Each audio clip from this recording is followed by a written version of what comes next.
Good morning, everyone, and welcome to the Shawnee Mission School District Center for Academic Achievement and to this morning's Next Great Idea Pitch Competition Finals. We are so excited to welcome you today, and you have an exciting viewing experience ahead of you. The Next Great Idea Pitch Competition is in its second year, but it's part of the district's Research and Development, or R&D Forum. And this year, we are marking the 60th anniversary of the district's R&D Forum. That is quite a milestone. And the reason why we are able to mark that anniversary or milestone is because of the generosity of the Rainier family. It was the vision of the late Vic Rainier and his wife Helen that really started the forum, and we've continued on with the generosity of his children. One of them with us today, Mr. Bob Rainier. Thank you, Mr. Rainier, for being here and for all of your family's support. I'm also pleased to welcome our superintendent, Dr. Michelle Hubbard, who's with us today, and the district's support of this event has been phenomenal. We thought we would begin today by showing you an update from a couple of winners from last year. Last year was our first Next Great Idea pitch competition with our partners from Startland, and we thought we would bring you an update of what a difference a year can make with a little bit of investment. Now, one of our winners, Nathan Mistel, is not able to be with us today, and the reason is he is actually at his first market at the Lenexa City Market. And so in a year, he's taken that Next Great Idea and actually made it a reality. But let's hear a little bit from him about what he's been up to. My name is Nathan Mistel, and my project is the Milk of Human Kindness. The Milk of Human Kindness, we're an organization with charitable intent focused on educating about food waste and why it's an issue. The big statistic I gave in my presentation at the R&D Forum was 17% of all food produced is wasted in some form or another. That's a lot of food, and that could be used to help feed people who aren't as fortunate or help reduce spending because we're making a lot of unnecessary food. It's a pretty big issue, and the world would be much better off socially and financially if food waste was a much smaller issue. And what we do to accomplish that, kind of the initial step, is we're planning on going to grocery stores and then picking up milk that they're throwing away because it's past the sell-by date, and then go to our kitchen and turn it into cheese, which extends the shelf life since it's being cooked. And then we'll move on to sort of the second phase, which will be at our farmers market booth, that will hand out the cheese as samples and maybe even stuff we've cooked using the cheese as sort of a way of saying, hey, these solutions work, try them out. The reason I will not be at the in-person R&D Forum is that is our first day at the farmers market and offering our goods and advice and resources to everyone around. The Next Great Idea competition, it was incredibly helpful. I feel like coming out of it, I've grown in many ways, that my communication has been improved. I did a lot of outreach and networking with people, so I've got plenty of practice with writing emails and making phone calls. But I mean, this is pretty much the ultimate summer project. I'm starting my own business, and I absolutely couldn't have done it either. Probably I wouldn't have had the resources and definitely not the drive to be able to just start my own business on my own. So I'm absolutely super thankful to the Shawnee Mission R&D Forum and SMSD for helping me do this and further my dreams, and it's been a great experience.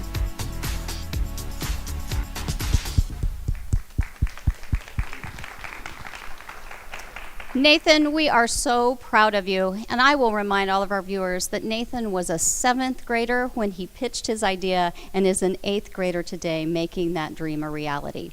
Now, we have another guest today, and he's actually here with us today. I'd like to bring to the stage Alex Blicken. Alex, join me, please.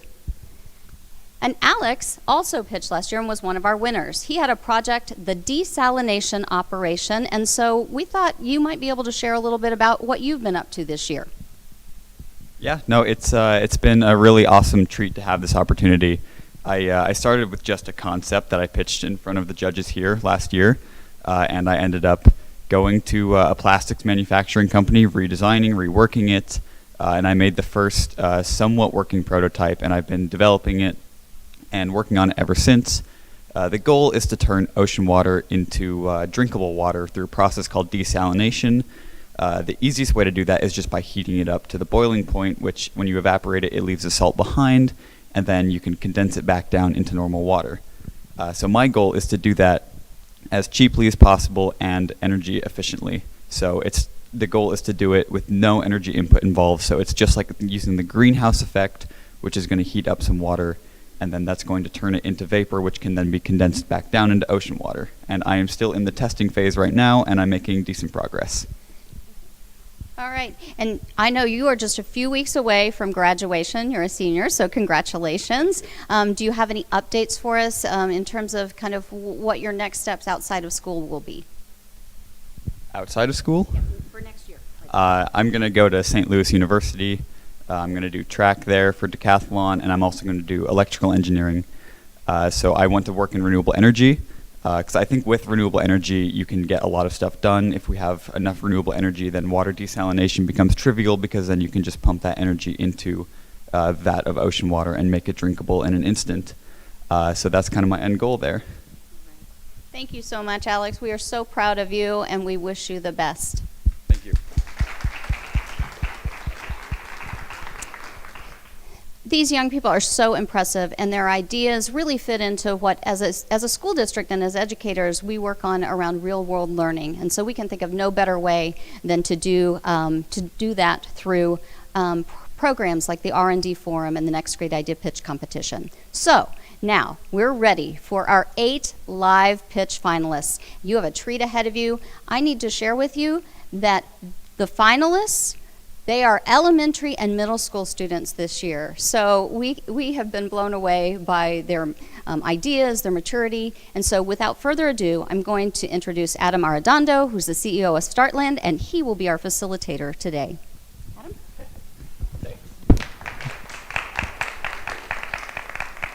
All right, so we got, this is exciting. It's almost all elementary and middle school students this year.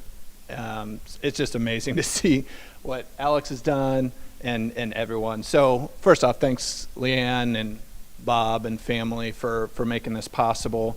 I am Adam Arredondo. I'm the CEO of Startland. We exist to inspire the next generation of innovators, starters, entrepreneurs. So excited to partner with SMSD on this. So before we get into the main event, why we're here, we have a heck of a lineup of judges to kind of ask questions of the students and kind of get to the bottom of who they think is the next great idea. To explain, I'll introduce them shortly, but first to kind of explain, this, what's at stake today. So you'll hear 8 pitches back to back. So sit back and enjoy. But you do have a role. So everyone that's here or watching, we do have a People's Choice Award. So make sure you pay close attention and maybe keep some notes. But the prizes are, first, there's an idea of promise.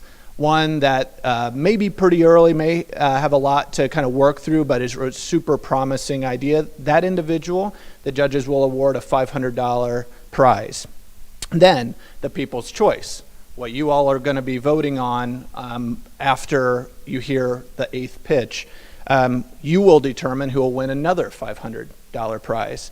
And then finally, the big prizes, the top 3 innovators will walk away with up to $2,500 to put towards their education and their idea. So we're giving away some real cash today. So excited to see all these pitches and excited to see what these students have come up with. So first off, our judges. We have 4 innovators that span the spectrum from working on education to working in schools and everywhere in between. So first off, Joy Broyles. We'll go left to right here. So Joy Broyles, founder of Hustle and Ground, a product-based company that produces that's products are designed for the on-the-go and at-rest lifestyles. She is a 2021 top 10 business woman of America.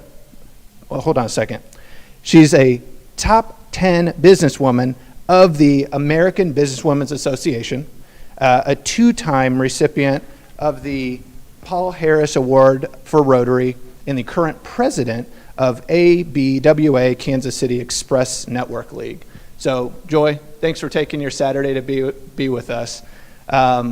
Next up, we got Tiffany Dixon, entrepreneur and educator. She is a CEO and founder of Moxie Solutions Development. Her team creates technology, education, and training solutions for small businesses and nonprofits to help increase the representation of minority and women-owned businesses in the arts, agriculture, manufacturing, and construction. Tiffany is a passionate advocate for young people. Tiffany, thanks for being here. It was fun to catch up with you a little bit beforehand. Next up, Melanie Haas, and you are the only judge that's now been here 2 years in a row. So couldn't stay away. So Melanie, problem solver and super passionate about education. She is a business technology consultant at Prairie Cube Media. She is also on the Kansas State Board of Education, representing District 2. You, again, were a judge last year. Thanks for returning. I'm excited to see who are top innovators this year. So, and then finally, India Wells Carter, KC native, creative and passionate entrepreneur. She's the owner of Fresh Factory KC. Actually has to go and head to Fresh Factory once she's done here. A selfie studio and event space in Zona Rosa. India has a long history of working with youth, beginning at the University of Missouri-Columbia, recruiting diverse students to campus, then at the Kauffman Foundation as post-secondary coach and career development coordinator with Kauffman Scholars, and also as the executive director at Show Me KC Schools. So needless to say, we have a heck of a lineup of judges here today. A lot of passion for young people, and thanks for taking your time. So welcome all of you. Let's get a little round of applause for our judges here. So the format today is each innovator is going to have about a 3-minute pitch, and then that'll be followed by 2 minutes of Q&A with the judges. So after those 2 minutes, we'll leave some time for the judges to record their scores, and then we will have the next innovator come up. So, judges, are you ready? Audience, are you ready? All right, so let's get started. So our first innovator is Grady Freudy. He is a 5th grader at Rising Star Elementary School. Grady, you ready? Mm-hmm. All right, take it away. So, did you know that the FAA, or Federal Aviation Administration, reported that there are more than 20 bird strikes every day? That means there are thousands of bird strikes every year in the United States alone. And did you know that even humans have been killed by bird strikes? A bird strike is when a bird hits a plane and causes damage to the aircraft. Most bird strikes occur during takeoff and landing because birds fly at a low altitude. Airports currently use several different tactics to prevent bird strikes. They remove trees from the area or change the habitat to discourage wildlife. They also use avian hazing tools like small fireworks, raptor wire, mylar strips, and even lasers. Bird strikes cause, I feel that I have a less expensive, more environmentally friendly way to prevent these strikes. They cause $1 billion in damage to aircraft worldwide each year. Along with the economic loss, millions of birds are killed each year, causing a negative environmental impact. My solution to this problem is to put a coat of ultraviolet paint onto planes. Research shows that birds have tetrachromatic vision. Tetrachromatic vision is when an animal has a 4th color they can see. Humans can only see 3 different colors, red, blue, and green, but birds can also see ultraviolet light. As planes get faster and quieter, birds will need to rely more and more on their vision to avoid flying into airplanes. Adding a coat of ultraviolet paint will not change the look of the aircraft, because we can't see the paint. So airliners can still keep their logos. I believe this will help because if a bird sees a plane sooner, they will have more time to get out of the way. This plane has ultraviolet paint on it, and I wrote a secret message. As you can see, there is nothing on it right now. You can't see anything. But when I shine this UV light onto the plane, you can see I wrote secret message. I also wrote stripes on the top to show that even though there's color, you can still paint the UV paint over the plane.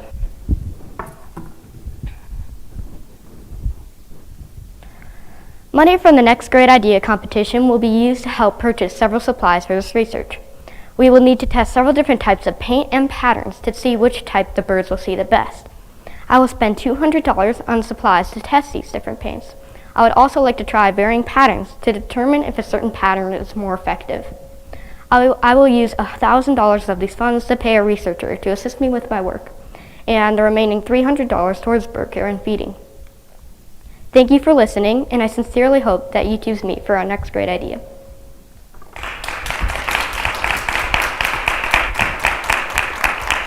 Nice job. Here, why don't you step out here? I'm not so sure you're in 5th grade, but I guess that's what we'll just go with. But we'll go ahead and start your time with the judges. A couple minutes for Q&A. I'm happy to go first. Good morning. Thank you. That was a great presentation. Thank you. I'm really curious. Why did you pick this? How did you get into this field? So I got into aviation because I was really interested in it, and I really liked the feeling of flying. And when I saw the next great idea pitches, I really wanted to do it, and so I chose this, and I chose bird strikes because it's something relating with aviation.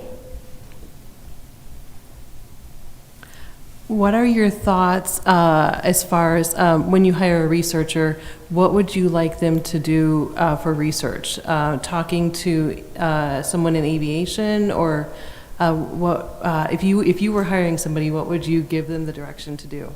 So yeah, probably someone specializing in birds, because because the one problem we need to know is that if birds can see this UV paint, it could really help out everything, and we could see because if they could see it, that would be revolutionary, and we could sell the idea to different airlines.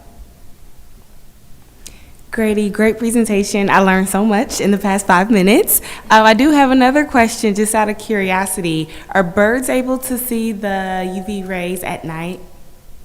So yeah, I don't think so, but since most flights are during the day, it would still help out a lot, so yeah. Great job. I do have a question about your long-term plans. Is this a company that you plan on sticking with through high school, college? What are some of your plans once you get going? Yeah, so maybe if this plan works out really well, then yeah, I probably could stick with it and see if I could make a business out of it. How amazing is that? So let's give Brady, hey, good job, man. So now what we're gonna do is give the judges a few minutes to score and take down some notes, and then we will be back at what time are we looking at 9:30 with our next pitch. So we'll see you shortly.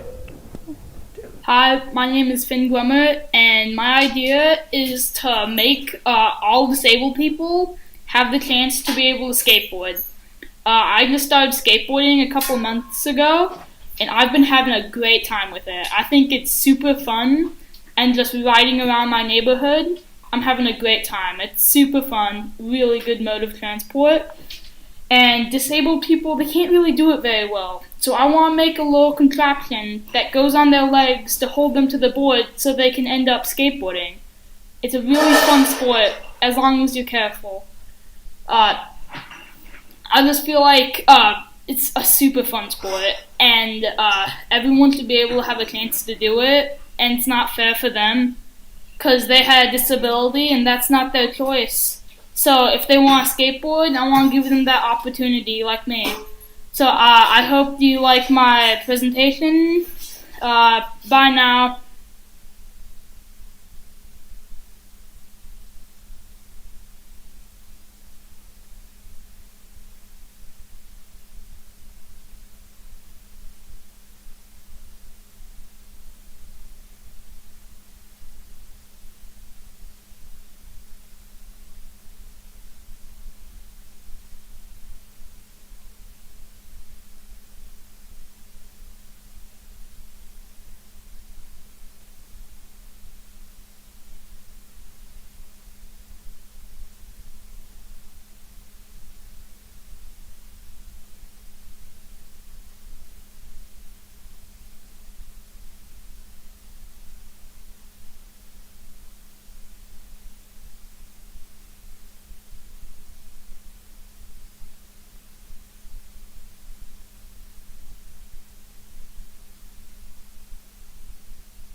All right, we are back. I was talking to the judges a little bit, and they're like, this is amazing. Well, guess what else is amazing? We're about to have Grady's sister is our next pitch. It's a family of innovators. So I'm excited and eager to welcome to the stage Siri Freudy. She is a 4th grader at Rising Star Elementary. You ready? Mm-hmm. All right, take it away. Have you ever been worried about something bad happening to your child? About 115 kids get kidnapped every year by a stranger, and most kids would be too scared to yell out if that happened to them. I know this because I'm a kid, and I would be afraid that someone might hurt me if I yell for help. My solution to this problem is the safety sticker. The safety sticker is a sticker that you put on your clothes. There's a small speaker inside the sticker that will sound an alarm if you need help. If you tap the sticker 3 times fast, the alarm will sound. The reason you tap the sticker 3 times is so that you don't accidentally bump it and set off the alarm. The purpose of the safety sticker is to use it in crowded places like an amusement park or a busy market. You can use the safety sticker anytime you feel unsafe. The safety sticker will work because it will get someone's attention. When you draw attention to a bad situation, someone will help. It will also scare the bad person away. You might be wondering, does it have a tracking device or send an alert to 911? No, I want to keep the price of the safety sticker low so that everyone can afford to buy it. Phones and watches are expensive and many people can't afford them. With the safety sticker, it would be really inexpensive. Everyone can afford the safety sticker. The safety sticker is better than a tracking watch or app on a cell phone. With a GPS tracking watch or a cell phone, you could lose them or they could get stolen. Young kids don't always have a phone. Unlike with a phone or a watch, the safety sticker will be stuck to you so you don't have to worry about it getting lost. Parents also have a hard time keeping kids off their phones. With the safety sticker, it won't have apps or games to distract a child. Even a toddler can learn how to use the safety sticker. Another great feature of the sticker is that the speaker is reusable. The sticker will have a pocket to insert the speaker so that you can use the same speaker for all of the stickers. This makes it more environmentally friendly than other products. The safety sticker will also come with instructions for the user explaining how to attach the sticker as well as how to sound the alarm. Now I will demonstrate how to use the safety sticker. You would slide the speaker inside the sticker, peel off the back, and put it on your clothes. It's as easy as that. You can choose the design of your safety sticker. There can be many designs to choose from. It looks just like any regular sticker. This is what I think the safety sticker should look like.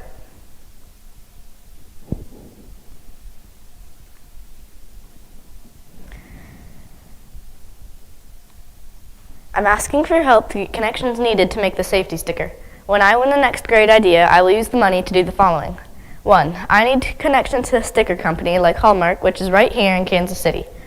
I will use $500 to pay a designer to create a sticker with a pocket and drop multiple images. I will use $100 to produce and print several of these stickers. 2. I would also need connections to an engineer to design the speaker and push button. Creating the speaker button will be the most expensive part of my project. I will use the remaining $900 for the parts and labor to create the button. Thank you for your time. Do I have your attention?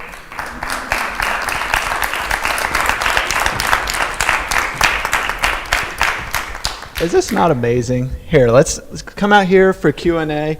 I love your confidence. You said when I win the next great pitch competition. So let's open up a couple minutes Q&A with the judges.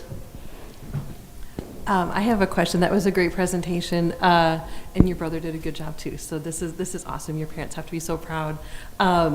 What is the sticker going to be made of, material-wise? I think it'll be made of like the regular sticker material because I haven't really thought about that yet. Okay, and you might have a little bit different material on the to make the front pouch. Yeah. Just so that it doesn't, so that it holds the sticker or it holds the speaker, so that the speaker doesn't fall out. I like that idea.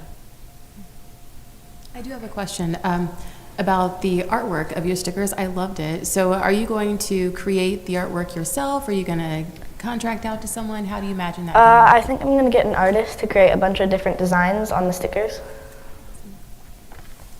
So before you hire an engineer, you need to be able, you need to have a message for that engineer to say, this is exactly what I need you to do. excuse me, can you tell me about the research that you did on the speaker portion and what you learned as far as what you need to have put together for that product? I haven't really thought about that yet. I haven't researched much about the speaker. I've just thought about how to make it and what's going to happen with it. Okay. I like your prototype with the pouch. Yeah. Thank you. Siri, this is more of a statement than question, but some pieces I really appreciated was your emphasis on accessibility, ensuring that no matter what household income you have, all children can have access to this, and also your focus on the environmental friendly and then supporting local businesses. So definitely as you continue with your research, keeping those forefront, I think would be so crucial for the success of your business. Thank you. All right, we good? Hey Siri, great work. Once again, we're gonna have a little buzz here in a second. Once again, we're gonna give the judges a few minutes to take their notes and tally their scores, and then we will be back at 9:45 with our next innovator. So we'll see you shortly. Are you tired of the constant hassle of restocking the toilet paper when you haven't used any yet? Many people have this issue. It needs to end now. I present the toilet reroller. The toilet reroller is a refillable toilet paper chamber that will cause the issue of having to refill the roll to cease. Most people complain about not having any toilet paper because the person who used the restroom before them was careless. The toilet reroller has a chamber on the back of it that will hold up to 4 extra rolls at any given time that you will eventually get to use. The chamber will be transparent so you're able to see how many rolls are left in the chamber. If you press the button to the right end, a flap will open to slide a new roll into place once you finish a roll of toilet paper. If you press the button to the far left end, a bottom flap will open and the tube holder holding the roll in place will fold down to drop the cardboard into the wastebasket. Once the wastebasket becomes full, you press on the 2 ends which will detach the bin from the mechanism. Dump the cardboard into the recycling bin and you can continue to keep on wiping. For the production timeline, I am estimating 2 months to get the planning of the design and the prototype out. After those 2 months, I am going to get more funding to produce more efficiently and hire more engineers. I will also begin production of the toilet reroller. This task will most likely last 6 months. Once this task is completed, your paper problem can be solved. I am asking $1,500 to give everyone the pleasure of continuous toilet paper. My budget consists of $500 going towards a mechanical engineer to assist me in making this idea become a reality. $660 will go to the prototype and many other profitable models. $250 will go towards a patent to keep the toilet reroller credited to me. Finally, $90 will go towards making sure the word gets out about my invention. The only competition I found was the double toilet paper roll holders. These are ineffective because they jam easily, and these designs are also impractical because they are only able to be implemented in commercial situations. This would be a good thing to implement into everyday life because many households and businesses have this issue and could benefit using my simple solution. People who have disabilities, mobility issues, people who have fixed incomes, or any forgetful person could benefit immensely from this cheap and simple to use device. This device could benefit so many people. Thank you for your time, and if you want the roll to stay full, please consider my invention.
And we are back for our third innovator. It's so awesome to be a part of this. So next up, we have Miriam Muhammad with the Balance app. She is a 6th grader at Brookridge. Miriam, take it away. Look at all this amazing food. Well, ladies and gentlemen, that's where our problem begins. Have you ever heard of this quote by James Beard? Food is our common ground, a universal experience. So my question I'm asking you, what food are you eating? Hi, my name is Mary Mohammed, and I'm here to talk to you about the Balance app.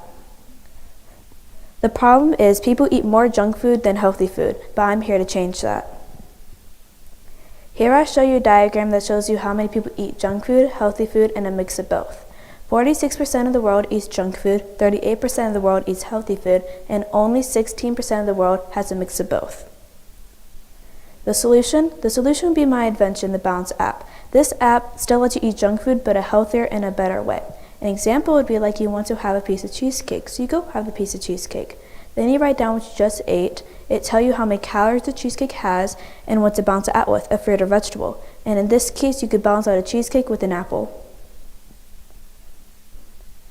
Here I show you my logo and what the inside of my app would look like. So on the top we'll have a search bar, and let's say you search up a cheesecake. Below that it will tell you how much calories the cheesecake has. So 250 grams of calories are in a slice of a cheesecake. Below that is going to tell you a variety of fruits or vegetables you can choose from. So for fruits we have apples, grapefruit, and blueberries. Or for vegetables you can pick kale, spinach, or avocado. Competitors. There are hundreds of apps that tell you how much calories you burn, but the Balance app lets you eat junk food with a healthier touch. I know this app is going to need a nutrition, and I'm no nutrition, but I did consult one, Melissa Newmaster. She helped me and taught me about food groups and how to balance it regardless of who eats. With your everyday life, you need to have these 5 things: dairy, grains, protein, and fruits and vegetables. What am I asking? I'm asking for a software engineer, programming, financing, and marketing, with the nutrition, of course. $650 for a software engineer, $350 for programming, $300 for financing, $200 for marketing, and a nutrition consults by the hour. The end. Thank you for listening. Amazing. So I could have used this last night to balance that half of a carton of Oreos I ate, but I don't know if I could have eaten enough veggies to offset that. But so yeah, why don't you just step out here? We'll give 2 minutes to the judges to ask you some questions. I love that you talked to a nutritionist. That shows that you did your research, and I think that was really smart. I also have some unhealthy habits, and so it's a good thing. I think is there a way to kind of incentivize us for making sure that we're eating the healthy side too? So if I had the choice between a cheesecake and balancing it out with the apple, I would eat the cheesecake and maybe not eat the apple. So is there a way to incentivize us for making the healthy choices? You could. Some people think you should have a cheesecake with the side of apple, or incorporate the apple into the cheesecake to get a healthier touch. Okay, that's good. Awesome work, of course. And I loved the mock-up that you created. And I'm curious because I eat junk a lot, and I'm excited about this. How long do you think it would take for this to become something that you could test out, or I could kind of pilot for you? Like a prototype? I'm thinking about 3 to 4 months, because we have to get software engineers, we have to get nutritionists to come out, we also have to get a prototype, we have to get advertising and commercials for it to go out, we have to go to social media and stuff, so 3 to 5 months. Awesome, thank you.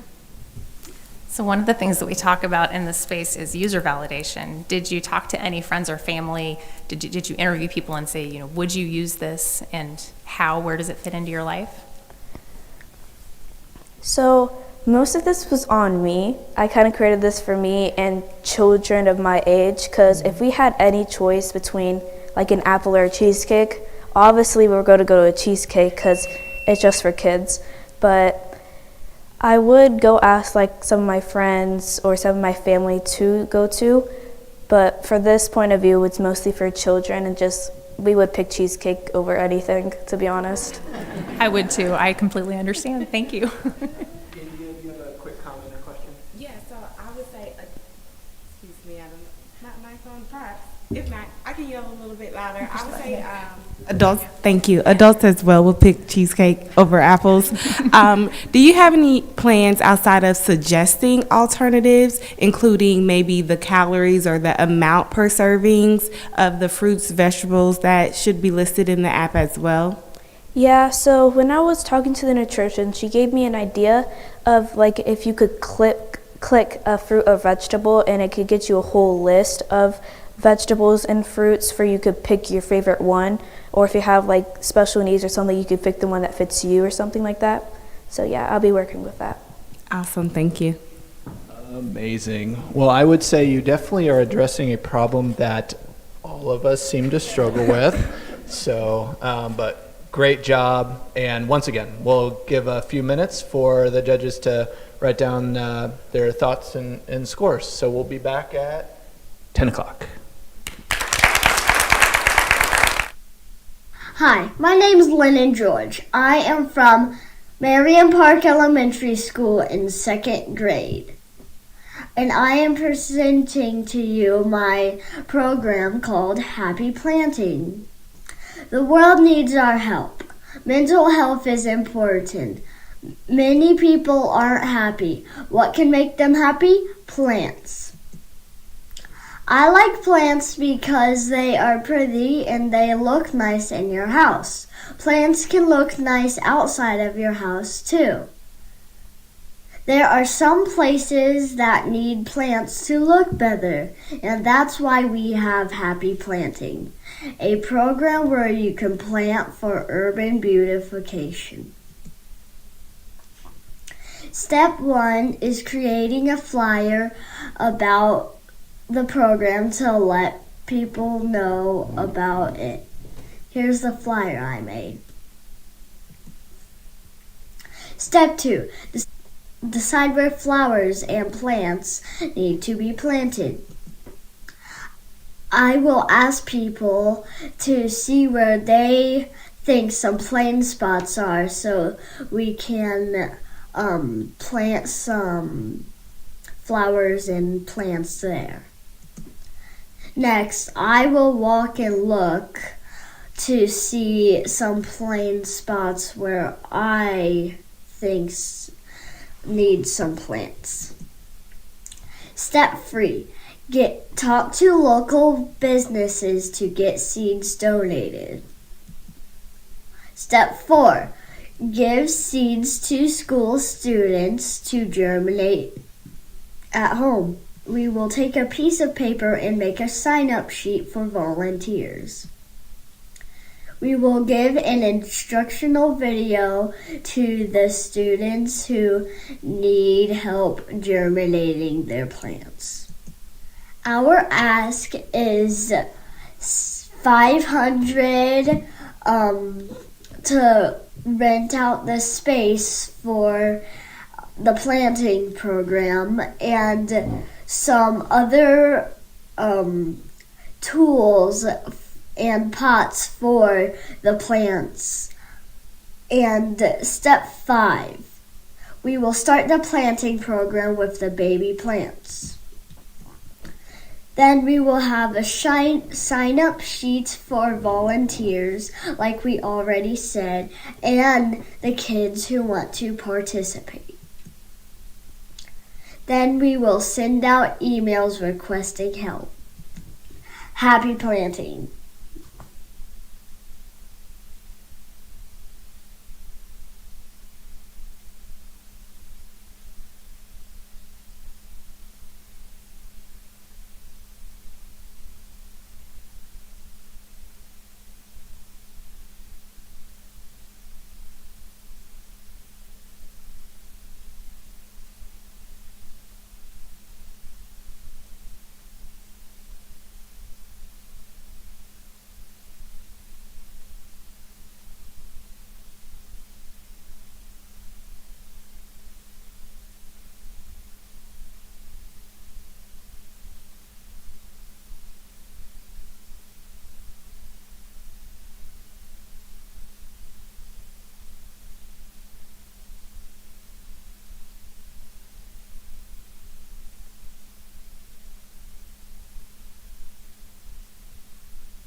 All right, and we're back. We're going to keep it rolling with a 4th grader at Highlands.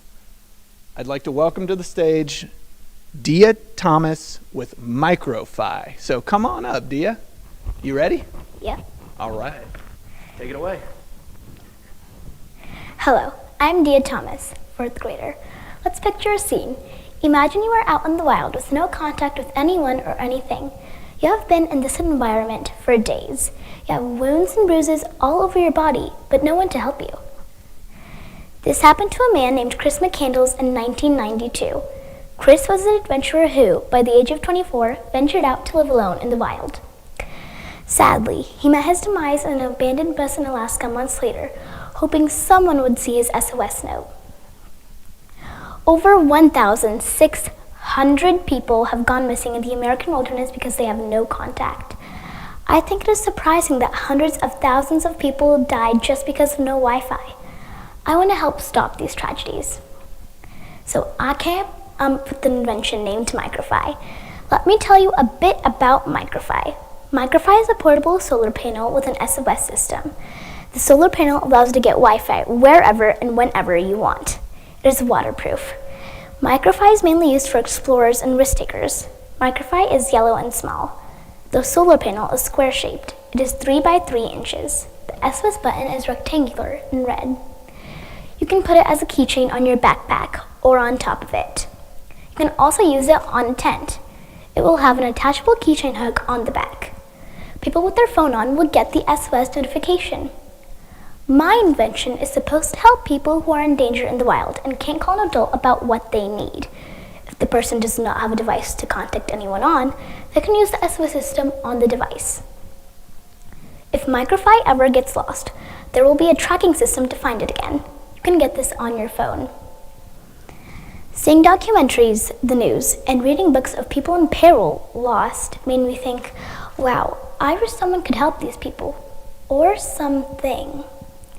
This device is unique because it's a multi-purpose device. It doesn't produce greenhouse gases and can be restored by sunlight. Something like this may have already been invented, but this is many ideas combined into one small object. I hope that since it is stored by sunlight, people won't have to worry about electrical bills that much either. My invention will cost $225. I know this seems like a lot, but imagine if the solar panel and the SOS system were separate. Then it could cost more than $1,000. I lowered the price because I don't want to put a price on someone's life. To advertise my idea, I will share it to friends and family. I can also make posters so people know about it. To save money, I can put my invention on social media. To help make this idea possible, I need an investor to invest money in order to make a prototype.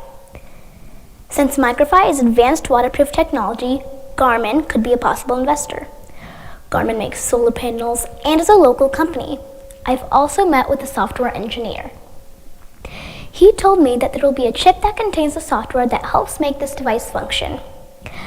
Even though I went over the budget, I would be more than happy to take some money out of my $1,000 into my prototype. If I won the $1,500, I would start out by finding workers to help build my idea. Jennifer Orzel said, as an outdoorsy person, I think this is a perfect fit. You might be thinking, why would I need MicroFi? It's only if I'm in danger. Well, as Ralph Waldo Emerson once said, as soon as there's life, there's danger. Thank you for listening. I would be glad to answer questions.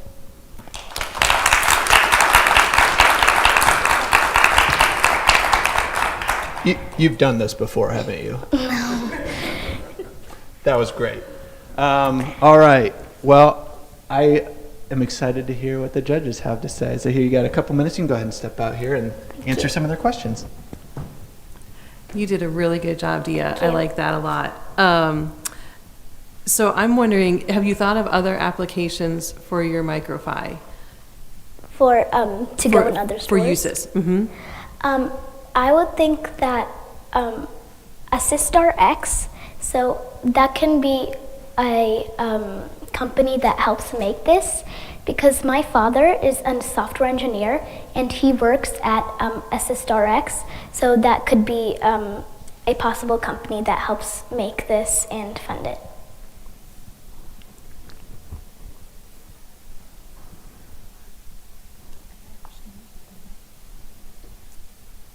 I'm curious, you said that people will get a notification. Can you tell me if you're out in the wilderness and you're alone, what people are getting a notification? Are they nearby? Do they have to come and find you? Like, what does that process look like when somebody's actually lost? Those people will be your family and the police station. So the light that the solar panel has, that converts that into electricity. So it'll send the signal to the police station and your family once you click the SOS button. Okay, thank you. You're welcome. You mentioned a partnership with Garmin being potentially possible, but I'm also curious, does Garmin make backpacks themselves too? Like, do they combine, is there a way to combine this with a backpack manufacturer, or? That's a good question. I haven't really saw if Garmin makes backpacks. They're most focused on making technology, and they sell watches, phones, things like that. But I can get other things for backpacks too. Go ahead if you have one more question, India. Good. All right. Great job. I think I think Microfy is going to work, but if it doesn't, I think you should be a pitch lady for other companies. So, all right. Once again, great job, Dia. And we will give the judges a few minutes again, and we'll be back at 10:15.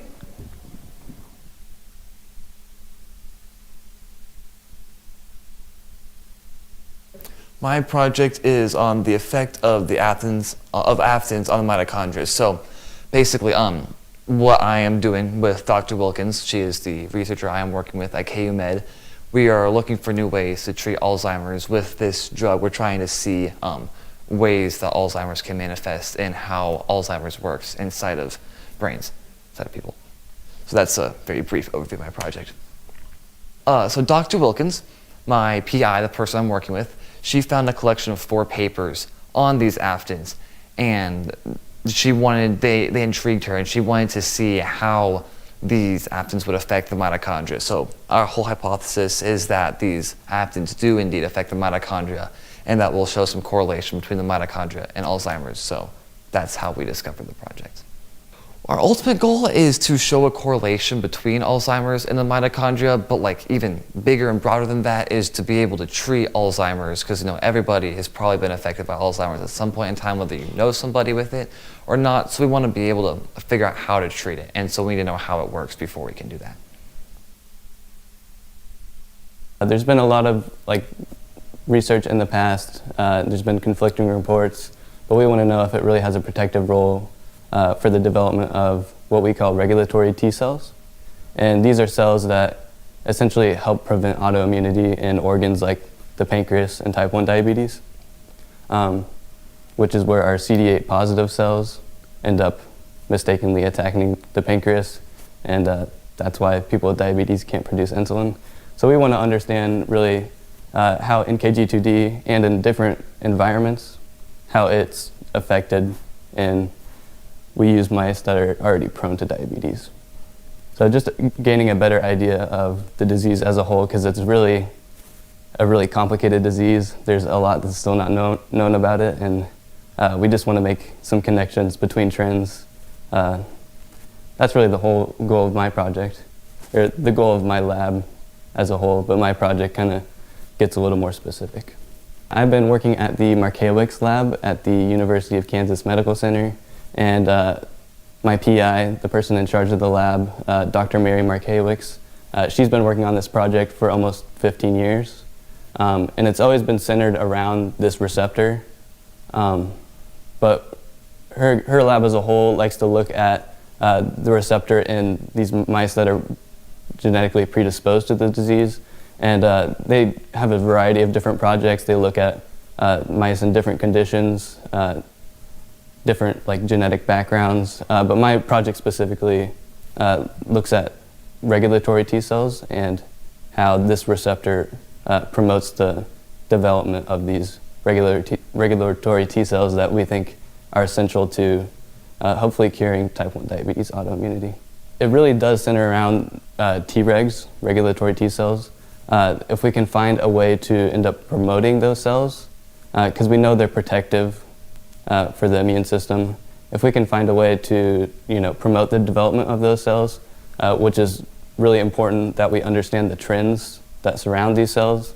If we do gain a better understanding, then we can kind of move into therapeutic targets. My project is called Understanding the Role of Hyaluronan in Liver Aging, and I do this project at the Kansas University Medical Center. So basically what this project is about is, as the title says, understanding the role of this molecule called hyaluronan in the liver. And basically hyaluronan is responsible for many cellular functions like cellular communication, cell recovery, tissue injury recovery, all that stuff. And so we kind of want, it's not been respected as kind of a molecule that does much. So in recent years, it's kind of, people have realized that it does have some importance. So that's kind of what we're doing. And we're going to see its role in liver aging, in preventing processes like fibrosis, where the liver tissue kind of gets stiff, and inflammaging, which is inflammation due to, or fibrosis due to chronic inflammation in the liver. And so by doing that, we've set up kind of an experiment that tests mice that have the hyaluronan synthases, which make the hyaluronan, and the mice that don't. And then we also have mice samples from different ages. So we have 7 weeks, which is a young mouse, 9 months, which is an old mouse, and 17 months, which is, or mid-mouse, and then 17 months, which is an old mouse. And so that way we're really able to tell what role hyaluronan plays as the mice age. And so we're doing that with a couple of assays and tests. So the first one that I did was a triglyceride assay, which tests for the amount of fat in the liver cells, or hepatocytes. And here, this graph here kind of shows the results for those. We found that there was an increase in those mice that don't produce the hyaluronan in the old age group. The next one we're doing is a picroserous red staining, which identifies collagen fibers in the liver, and excess collagen will actually contribute to this inflammation and fibrosis. So that's why it's important to study how hyaluronan, what role hyaluronan plays in collagen accumulation. We reached out to Dr. Michelle Pritchard in October of 2021, and she basically had this whole project kind of set up. She had always been, so basically her lab was actually focused on, and it still is focused on, the ovaries, and studying hyaluronan in the ovaries and ovarian aging. And they had all these mice samples, and they didn't want to put them to waste. And Dr. Pritchard has always had like kind of an affinity for the liver as well. So she had all these liver samples collected as well, and just kind of needed someone to get started and help with the project. So that's kind of where I came in.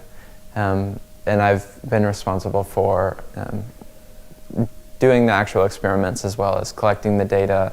And I've been part of the interpreting the data, that process, as well as taking a bunch of images and making graphs and stuff. The ultimate goal, I say, is just better understand hyaluronan, honestly, because it's not really, as I said, it's not really thought of as much until recent years. So just getting a better understanding, and obviously the broader goal, which I won't be able to accomplish, is healthier aging and reducing the effects of fibrosis and this chronic inflammation and things that really affect people as they get older, because we've seen, and this was kind of an inspiration for the project in general, was we've seen how medicines and advancements in medical technologies have increased lifespans for humans. But the problem is that a longer lifespan doesn't always mean a healthy one. So a lot of times organs go through this age-associated like functional decline. So the bigger picture would be targeting that in hopes for healthier aging.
And welcome back. So first off, apologies. I said 10:15. I was off. 10:30. We had an extended break there, but we're going to keep it rolling.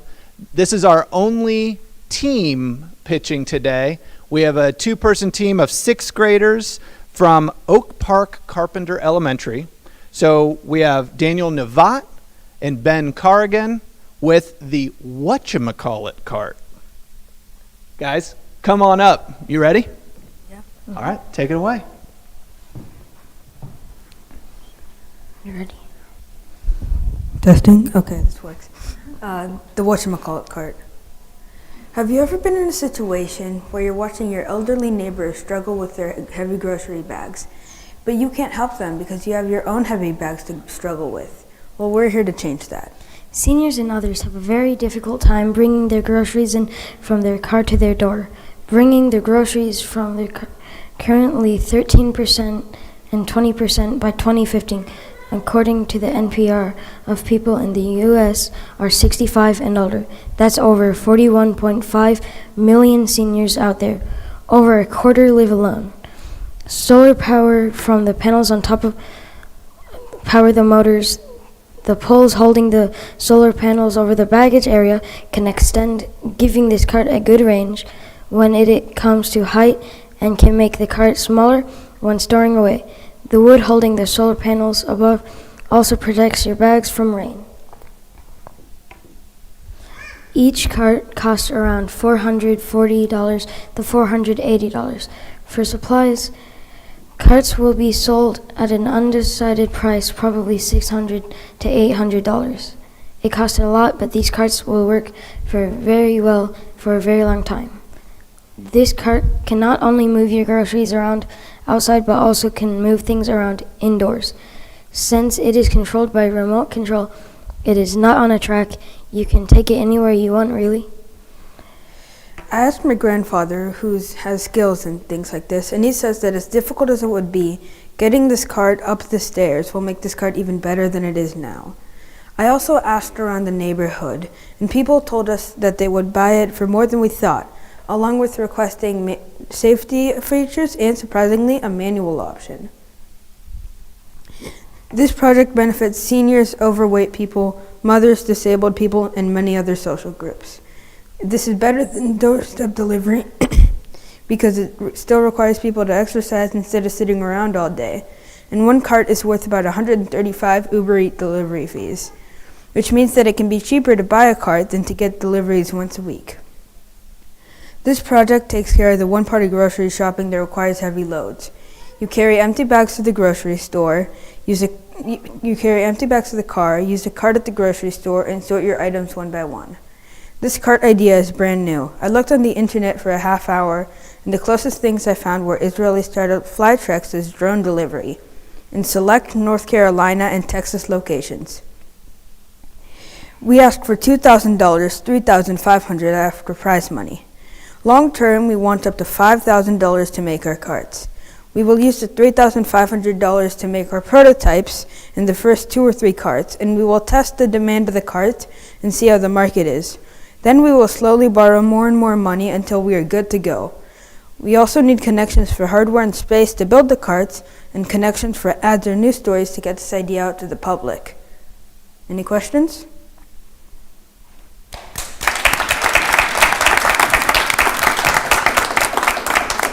Quite the dynamic duo. All right, judges, we'll give you a couple minutes to ask some questions. Very good. Go ahead. Go ahead, India. A great presentation. Quick question. You mentioned that the cart would be solar powered. Is it assumed that the cart would be stored in a home? And if so, would it require that whether the elderly person or whomever purchases it would have to keep the cart outside to charge it, or will there be an electrical outlet component?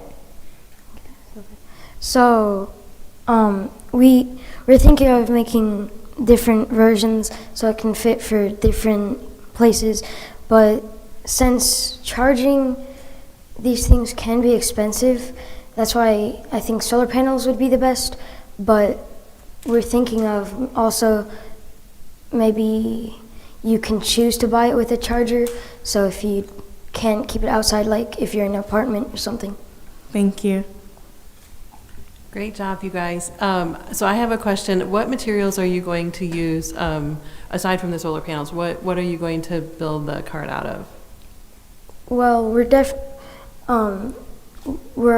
since we're thinking of doing different types, so it can fit for different ways, we're thinking of making one out of aluminum, so it can be easier, but so it can stay outside and all that, but also wood, so we're kind of thinking of different things like that. I'm curious, if with a $600 to $800 price, would you be willing to partner up with maybe folks who provide services for people who couldn't afford that, to offer discounts or a sliding fee scale of some kind? Would you be willing to do that? Yes, so like basic cost, if you can afford it, we're probably gonna try to sell it for as much as we can because we don't want to lose money. But if you're in a situation where like you don't have enough money, then we'll happily like either like use some extra money of ours to pay off a little bit of it, or partner up with like, I know Johnson County has a department for helping seniors.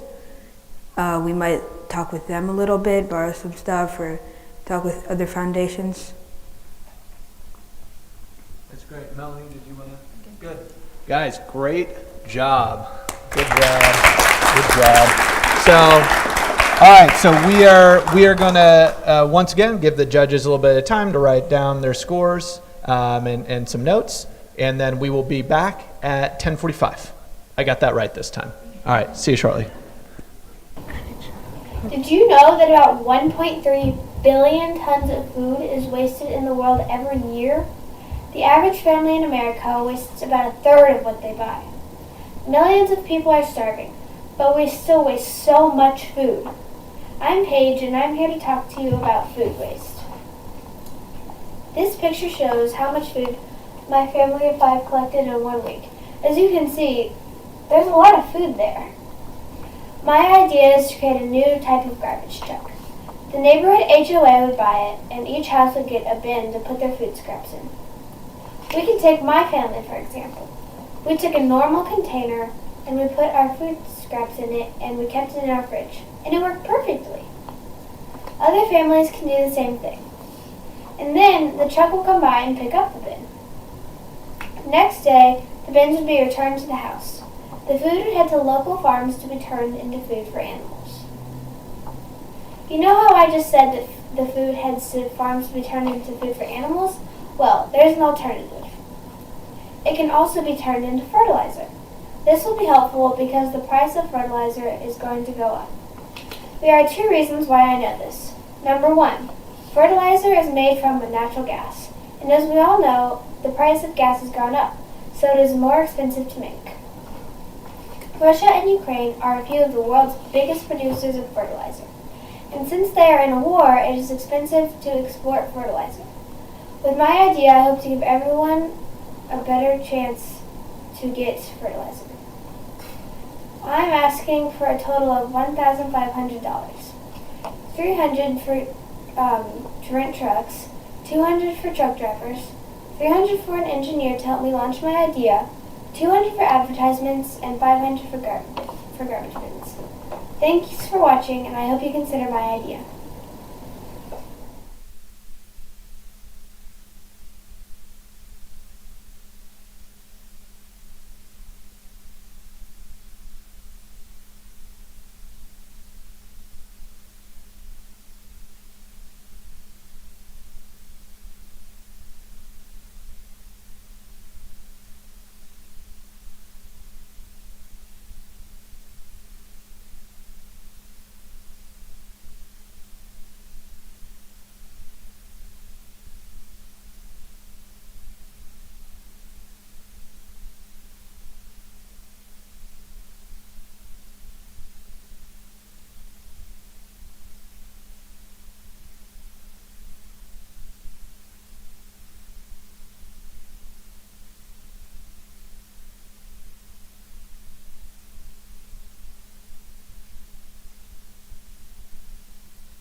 All right, we're going to keep this moving. Our next innovator is Luke Sinatra, and his idea is the Digital Mentor Gallery.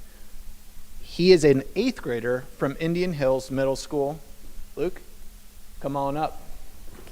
You ready? I am. All right, go for it. All right. Good morning, everyone.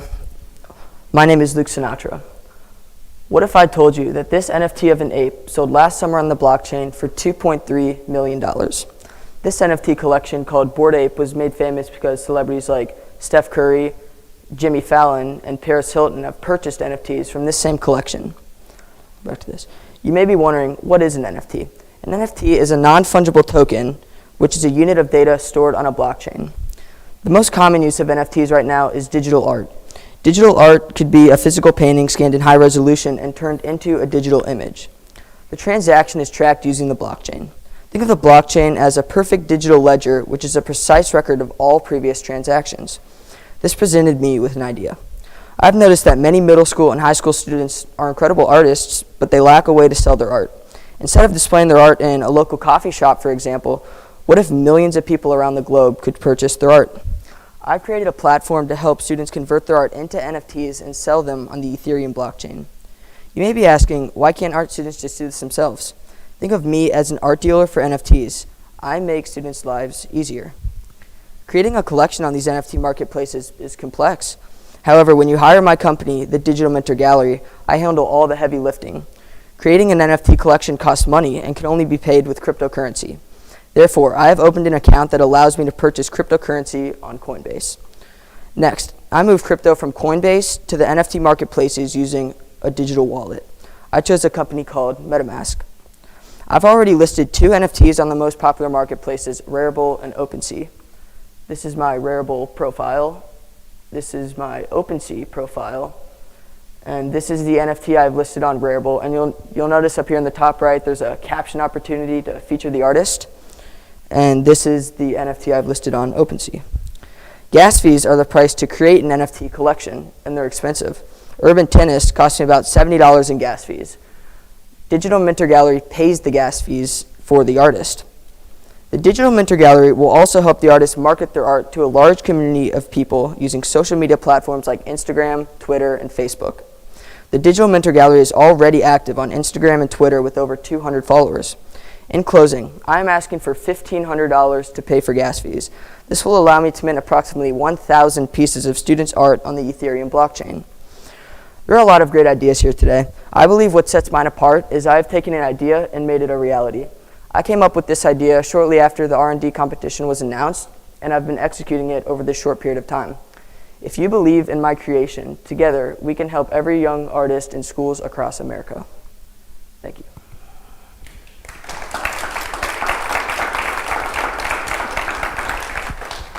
I just texted one of my venture capital friends, and he's interested. Yeah. Phenomenal job. Judges, I imagine you got some questions. Take it away. Thank you so much. You did a great job, Luke. Have you talked to some of the artists in your school to see if they would be interested? I have contacted my middle school art teacher, and we have a meeting set up next week to look into art that we would like to select. Luke, I know in your ask, you are hoping to pay for those fees that really the artist would have paid for, but how would you make money? Will artists pay you eventually outside of you covering that initial cost of the fees? That could definitely happen in the future, yes. The money that I pay for the artist would be from the money I make from today. But yeah, I think when we start selling more NFTs in the future, the money generated that the Digital Mentor Gallery makes could start to be the money that we pay for the gas fees. Thank you. Hi, Luke. Have you considered what it would look like to offset the carbon emissions for this project? The gas fees? I'm thinking more in the context of the environmental impacts of this effort. So a lot of companies that are getting into NFTs are starting to talk about how can we offset, how do we purchase carbon offsets, or have you thought about the environmental impact? I mean, NFTs I believe they have a bright future, and as more and more companies get familiar with them, I think they can start to be, I mean, real estate was just associated with NFTs. I believe that in the future, a lot of more companies can be, start to use NFTs more. Thank you. So you mentioned meeting with your art school, your art teacher. And I'm curious, would your primary target be teachers or would they be students?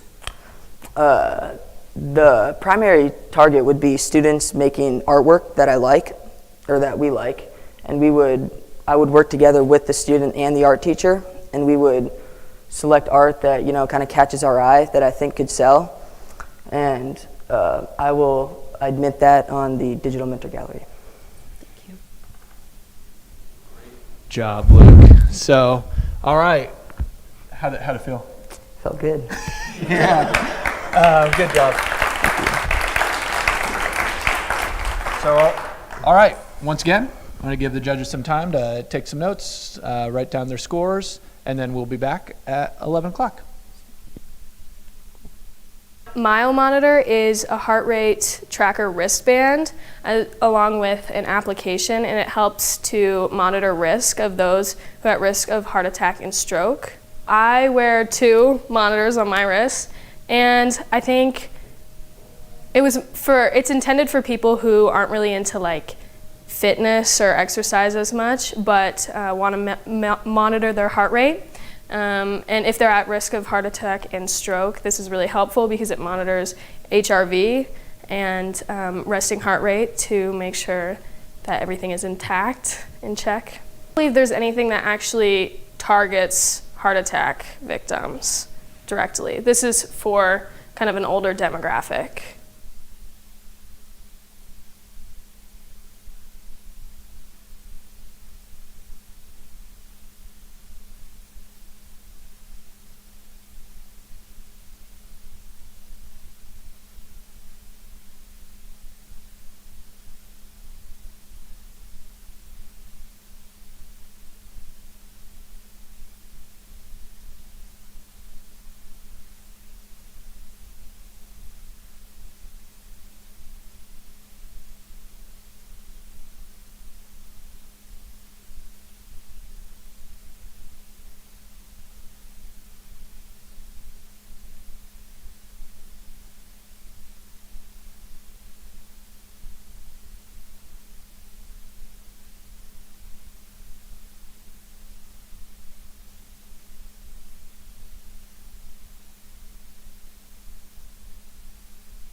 I'm excited to introduce our next innovator. She is our youngest person pitching today, but she has such an amazing idea to share with you. So I'd like to welcome third grader from Bolinder, Lily Fleury, to the stage, and her idea, Lily's List. Hi, I'm Lily Fleury. Are you a family on the go? Have you ever gone to the grocery store and purchased unhealthy food just because you thought it was easy and cheap? The problem is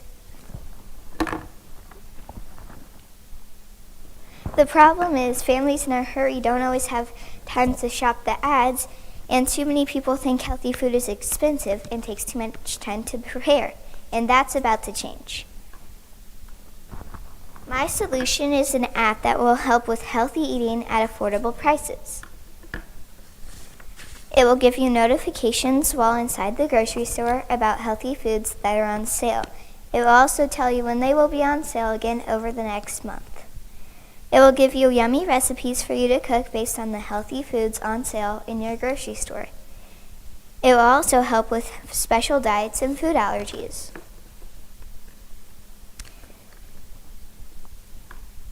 I conducted a focus group of parents on the go, and this is what they had to say.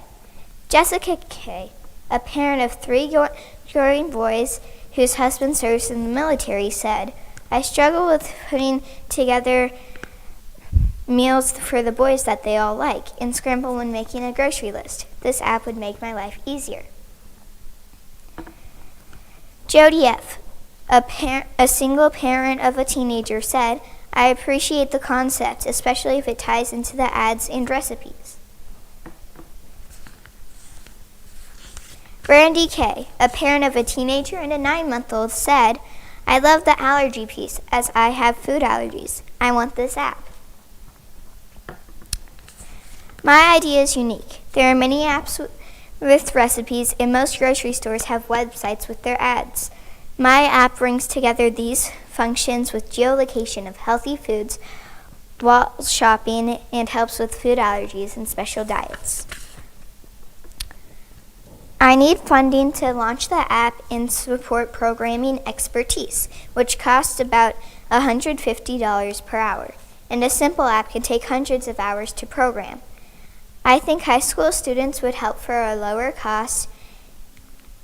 I spoke to the manager at my local grocery store, and he said, this app sounds like a great idea. We would love to be involved with anything that would bring more customers to our store. I'm asking for your support for my app, Lily's List, affordable, healthy food.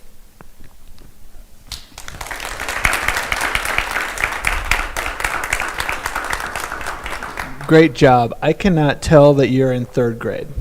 You did so well. All right, judges, got a couple minutes of questions. Hi, Lily. Great presentation. Quick question. Do you plan for this app to be free, or will there be a paid version or maybe tiers to what offers or perhaps specialties on the app could be provided at different levels? So,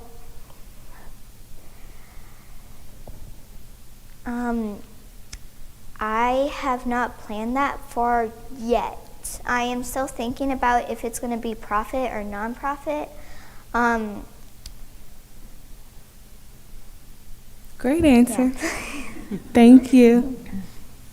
To follow up on India's question, I think there are some very good partnerships that you could make with either the grocery stores or some of the makers of the food. There's a lot of food manufacturers here in Kansas City that sell in local grocery stores, so that could be a way to get some revenue in. And then if you decide going nonprofit and a free app, that would help you. But that was a good, and I love that it has food allergies because I have food allergies. Lily, you talked about geolocation. I think that I understand what you mean there, but I just wanted to clarify, what is the benefit of having geolocation as part of this process?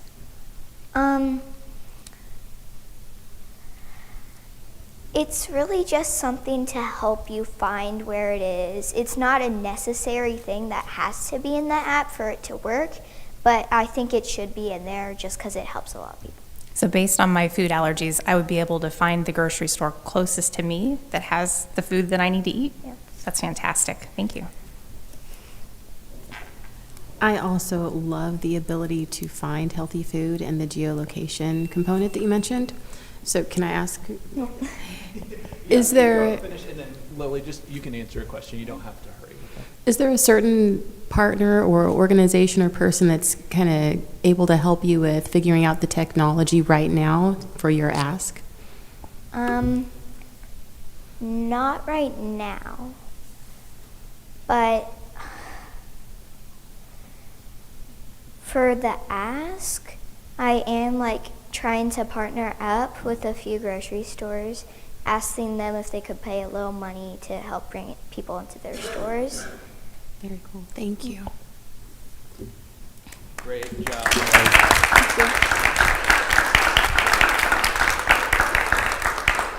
How you feeling?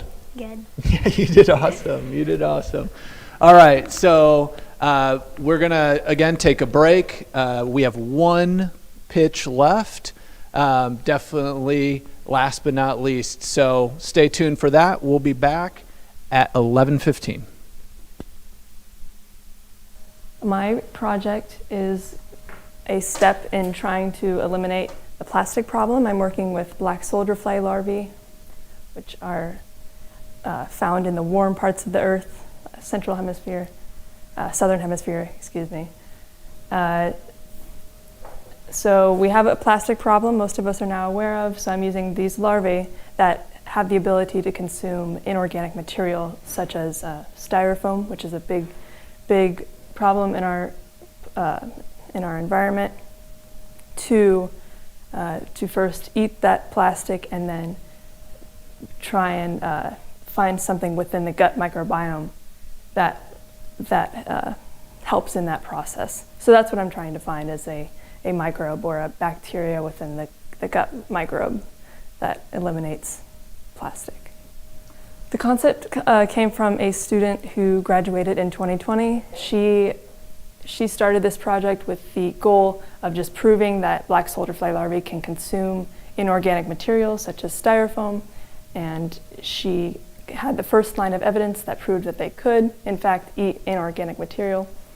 That project was unfortunately cut short because of COVID, and so I've picked it up recently this school year and added what I can. We're looking more at a microbial standpoint to try and fix this problem.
All right, we are back for the last pitch of the next great idea.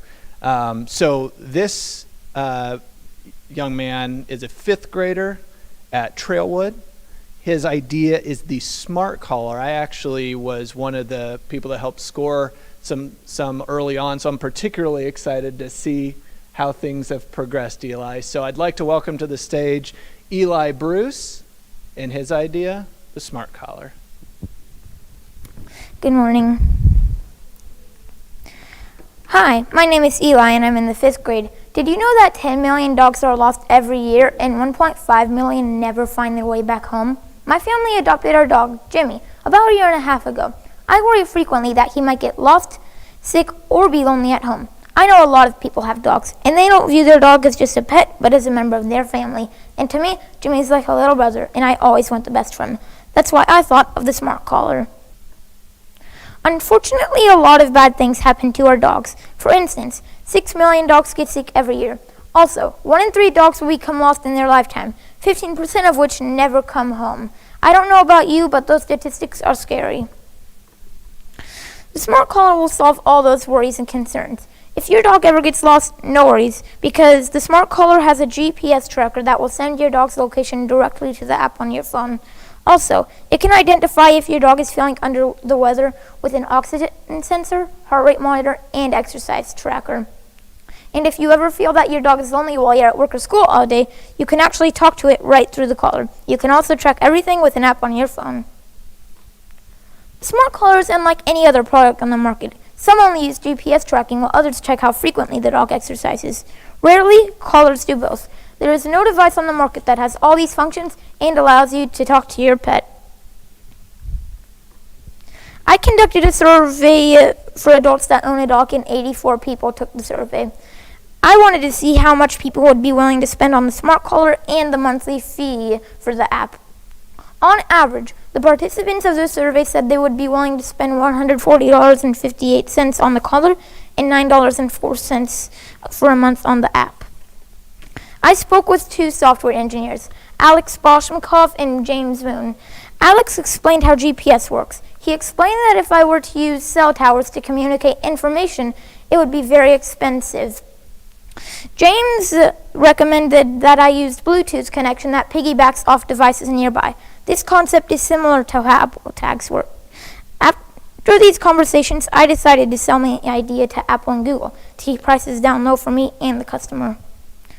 Here's a design of what the smart collar would look like. It would show you could customize the size, color, and material of the collar.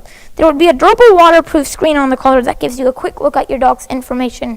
Here is what the smart collar app would look like. It would show you a live feed of your dog's heart rate, oxygen, and exercise. On the bottom of the screen are the call, GPS, and settings buttons. The total budget I am working with is $1,500. I estimate that a provisional patent costs $70, which will protect my intellectual property for 12 months, and that a prototype costs $500 to produce and $300 to design, and that the app would cost $500 to produce. That leaves me with a $130 budget to advertise on social media. In order to get the smart collar on the market, I would need help developing the app, device, and making it compatible with iOS and Android systems. Thank you for your time, and I look forward to making the smart collar a reality. Great job, great job. You've done this before, haven't you? You did amazing. All right, we are going to give a couple minutes to the judges to ask you some questions. You can go ahead and come out this way a little bit. There you go. Eli, you did a great presentation. I love that you have money in your budget for a provisional patent, and I also love that you're thinking about selling it to Apple and Google. So those are really, really good things. When you talked to the engineers, did you talk to them about app development at all? Sometimes I did, but it would be best for Apple and Google to mostly develop the app. Good thing. Okay. Thank you. Eli, great job. Can you talk about, you said that the devices on the market right now don't have all of the features that you want to combine in your collar. Do you have an idea of why they're not doing that? And maybe conversely, have you thought about like how big the collar or how small the collar can be? It would be adjustable in size, so it could fit any type of dog. Thank you.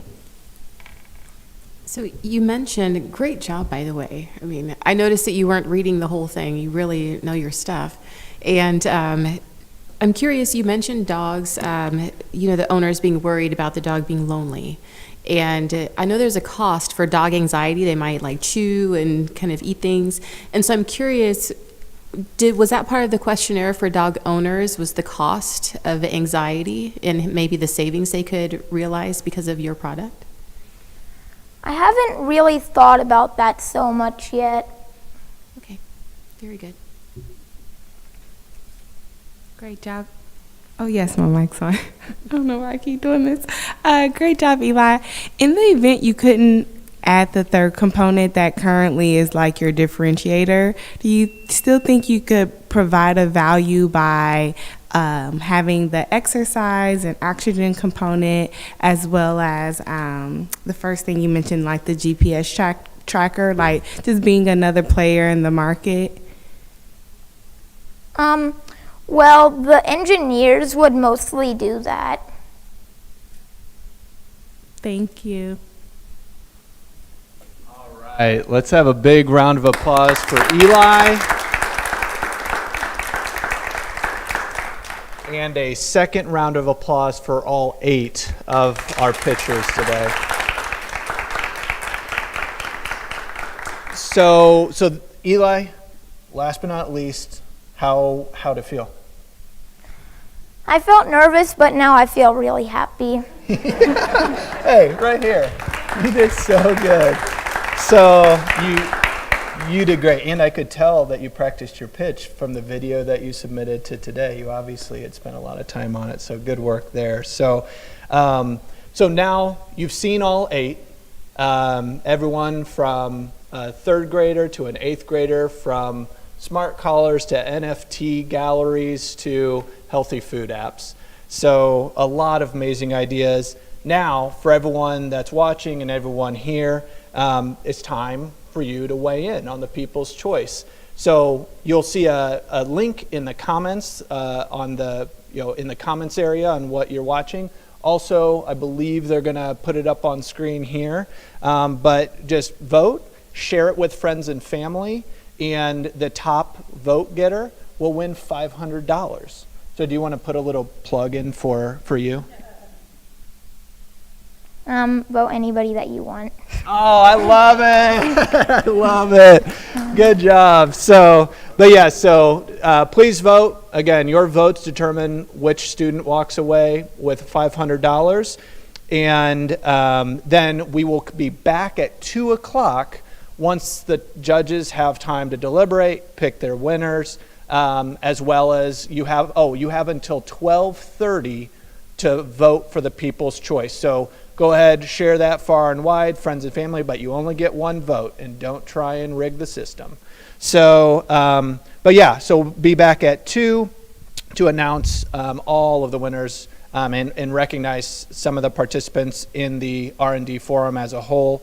And again, 3 students, 3 innovators are going to walk away with the ability to have up to $2,500 to put towards their education and towards their idea. So before we leave, last thing, judges, you just witnessed 8 amazing young innovators. Curious to get a quick thoughts, reactions before you go deliberate on kind of what was it like to watch this. Why don't we start, we'll just go down the row, any quick comment. We'll start at Indy on this side and just pop down the line. Yeah, I would say my faith in humanity has been restored. We have some brilliant leaders and innovators that are going to rule this world. I was definitely impressed, certainly educated, and so proud of you all. So congratulations to everyone who had the bravery to step up and pitch today. for sure. What you got? Speaking of bravery and stepping up, I know that some of these students are back for a second year. And so it's really fun to see returners in the space, because when you're in startup land and when you're trying to start a company, you're usually going to fall down a couple of times or maybe a whole bunch of times before you finally get up and have an idea that's really going to stick. And so it's great to see future CEOs on this stage. I think you've got one next to you there, Adam. So a lot of really great pitches today and really great work throughout the process. Thank you all for sharing.